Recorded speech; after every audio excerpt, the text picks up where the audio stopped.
Today we're going to go over 9 tips and tricks that we use to save money and time in our shop. We've been around had our own woodworking shop for about 7 years now, so we've learned quite a bit along the way, and we're going to try to pump these tips out real quick so you can learn a lot and get back out there making. Our first tip is to buy in bulk. We often see people that order, the smallest can of Rubio week after week where they could go with a bigger one and save a bunch of money. So for example, this can of Rubio is $86. It's a 350 mil. And this can is a 1.3 liter for $247. This works out to $189 a liter, where this is $258 a liter.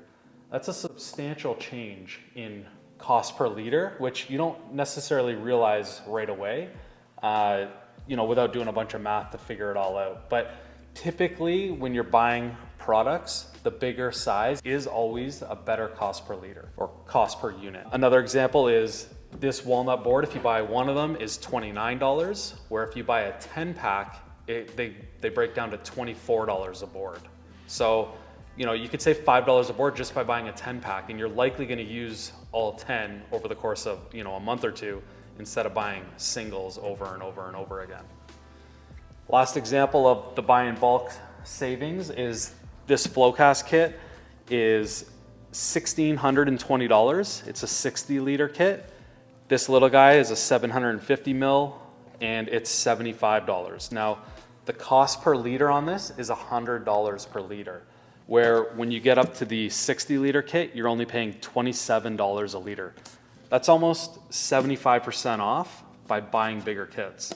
That's substantial. That's huge savings. So if you think you're going to use a lot, always go the next size up. Now there's a bunch of sizes in between these two sizes, so you don't have to step all the way up to a 60 liter. You could go from the 7.5 to the 1.5 liter or 3 liter, 6 liter, 12 liter, 30 liter. So lots of options in between. It's not this extreme example of, spending $1,600 or $75. So yeah, buy in bulk. That's tip number 1. Definitely something you should utilize in your shop.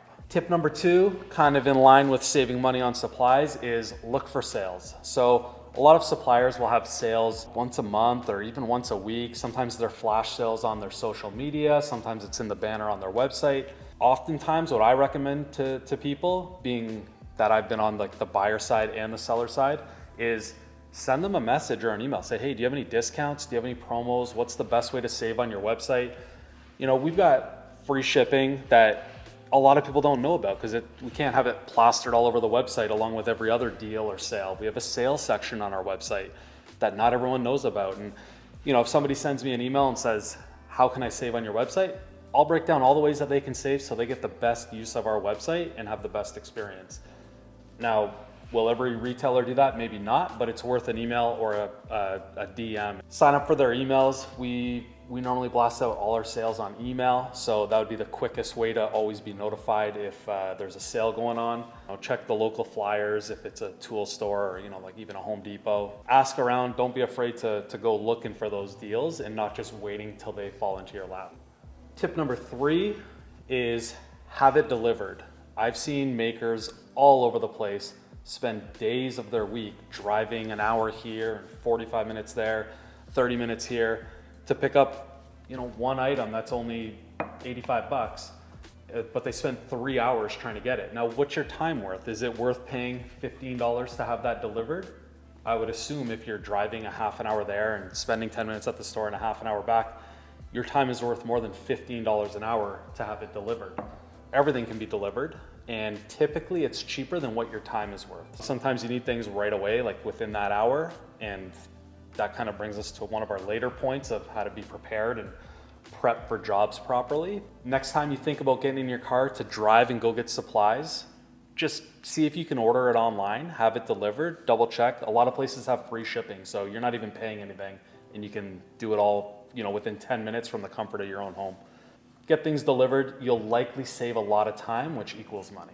All right, tip number 4 is buy used tools, but also buy high quality tools. So when you're first starting out, it could be fun to go to the hardware store and buy the Festool sander and this and that and spend a lot of money, but it's not really money well spent early on. So when you're first starting out, trying to build up your collection of tools, I'd recommend, Kijiji or Craigslist. Try to buy some like lightly used products that will get you started on a shorter budget. And then once you use that enough and you realize, hey, you know what, I am taking this business seriously, it's time to invest in a proper sander, not the cheap, call it $99 Home Depot one. You can invest in a sander that has dust collection and, really go the full mile with getting a proper setup. Start with used tools and then work your way into buying higher quality tools that are an investment and a time saver in your shop. And don't get discouraged when you first start buying tools because, we didn't start with all these tools. We started with a couple of small machines that, were priced into our first job. But, I had like maybe 10 clamps. Now we have hundreds. We had a really small planer that was the cheapest one I could find at the time. It wasn't used, but it was basically the lowest quality starting planer you could start with. And when the time came that we were ready to upgrade and we were, willing to make that investment, we made the investment and we still have it today. That brings me to tip number 5, which is automate your processes. I'm gonna take you over to our CNC and we'll keep talking. We used to pay another company to flatten all our slabs and do all our CNC work. And eventually we were outsourcing so many jobs that it just made sense to get our own machine in-house that could do that. So this is what I mean by automate. This machine, once you get it running, you can walk away and do other stuff while keeping an eye on it, of course, but it's like another employee. And this goes for a laser or a CNC. If you can automate your processes in any way, definitely try to lean into that and make that investment because it should pay off if you plan for it. Another place that we automate is we use a spreadsheet to quote all our jobs. So back in the day, customer would email, hey, how much for a table? And I would do all the math and calculate and write it all out. And then I realized I should just have a spreadsheet where I can plug in the table's length, the table's width, the table thickness, maybe how much epoxy is used if it's an epoxy table, what kind of legs it's getting, and it'll kind of spit out a number at the end to make that whole process easier. And then you can quote 20 tables in an hour instead of 1 or 2. So yeah, there's multiple ways to automate, whether it's through machines or using spreadsheets on the computer. I'd highly recommend it if you have the opportunity, automate your processes. Tip number 6 is optimize your shop and the layout to make sure that you're not wasting time. So one thing we do is we put a lot of tape measures all around our shop so you're not spending time looking for that tape measure or looking for that pencil. We have pencils all over the shop. Another point to that is always put things away when you're done. If you keep your hammer here, screwdriver there, impact drill, in one spot, put it back where you found it. That way, when you go to look for it again, you know exactly where it is and you don't spend half an hour looking for the drill that you left in a weird corner of the shop that you're not seeing. So you definitely want to, clean up after yourself. Try not to double handle things, which will bring me to my next spot here. So one of my biggest pet peeves is double handling. And here's a prime example of us not double handling. When we bring in our walnut slabs, they all need to be debarked before they get shipped out. So we take them off of this skid, debark them, and put them right onto a skid that we can roll out into the warehouse. And our online order pickers will pick right from the skid. So we're not stacking this into another rack. We're not, handling it again. It's from here, it's going into a box and out the door.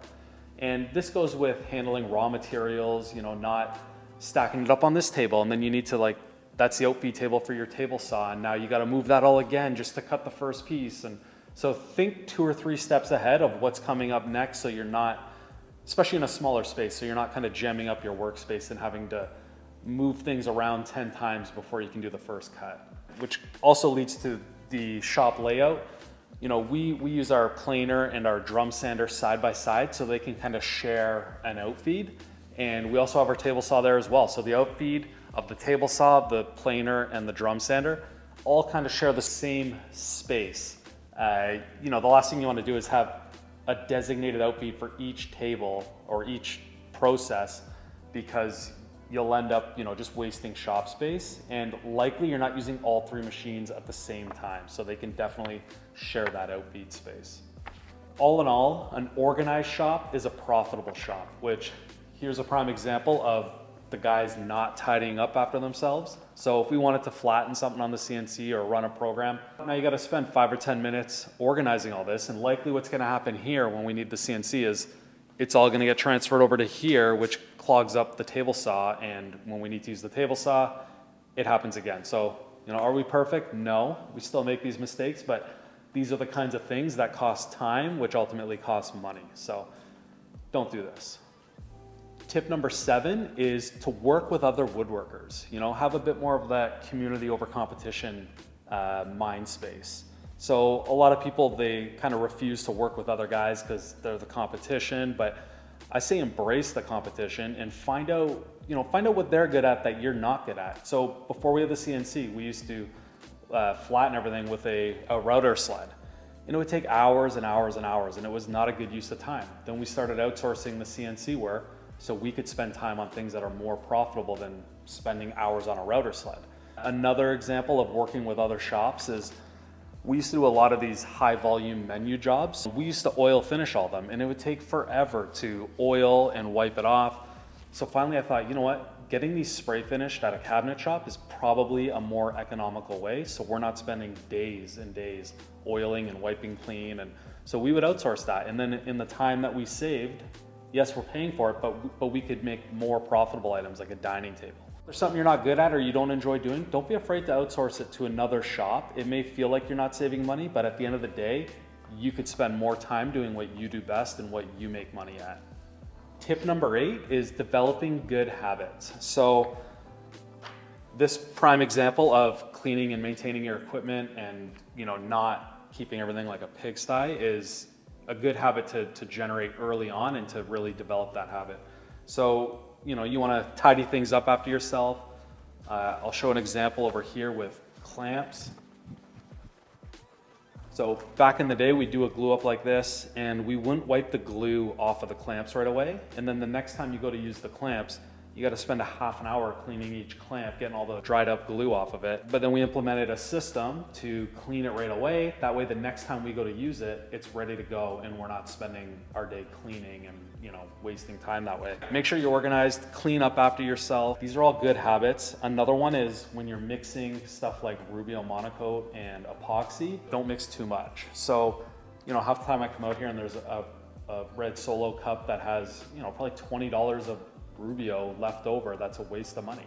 Where we should mix up a little less, be a little more calculated with what we mix up, and we can always mix more if we need it. Another good habit is to always have backup blades. So whether that's for your planer or your saw or your jointer, you just want to have backup blades and backup router bits so that if one is dull and not doing the job, you can take that one out, have the fresh one go in, keep going, and then send that out for sharpening so that you're not having any downtime because of a dull blade. One way that I address a bunch of these issues is while I'm working in the shop, we always ask ourselves, are we doing something that's wasting time, and is there a way around it? So next time you're in the shop and you're working away, just have a look around, note the things that you're doing, try to take like mental note of what's taking a lot of time out there, and you'll probably realize that there's a couple little systems that you can implement to save yourself a lot of time. And at the end of the day, when you waste time, you're wasting money. So implement some systems into your shop and you're gonna save a bunch. Tip number 9, our final tip, is learn from your mistakes. This may seem straightforward, but I'm gonna give you a prime example of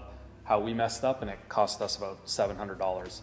So we used to do all these menus that I was mentioning earlier, and the cabinet shop across the road would spray finish them for us. We would bring these menus across the road to have them finished.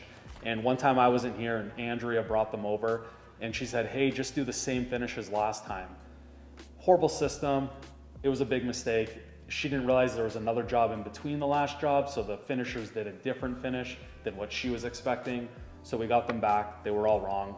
And we had to start from scratch, remake the job, get them refinished. So then we implemented a system that the job doesn't go over there without a work order with all the details, so the finisher can put the right finish on. Now, that was a $700 mistake, which sucked for that job, but we've never made that mistake again. So we took that negative of making a mistake and turned it into a system to eliminate that from ever happening again. If you make a mistake, implement a system immediately and run with that system so you don't lose money twice on the same job. That finalizes our 9 tips. If you have any other tips for woodworkers or other makers, drop them in the comments. We'd love to hear how you save money in the shop and how you save time, and everyone can learn and improve. So drop those in the comments and hit that subscribe button.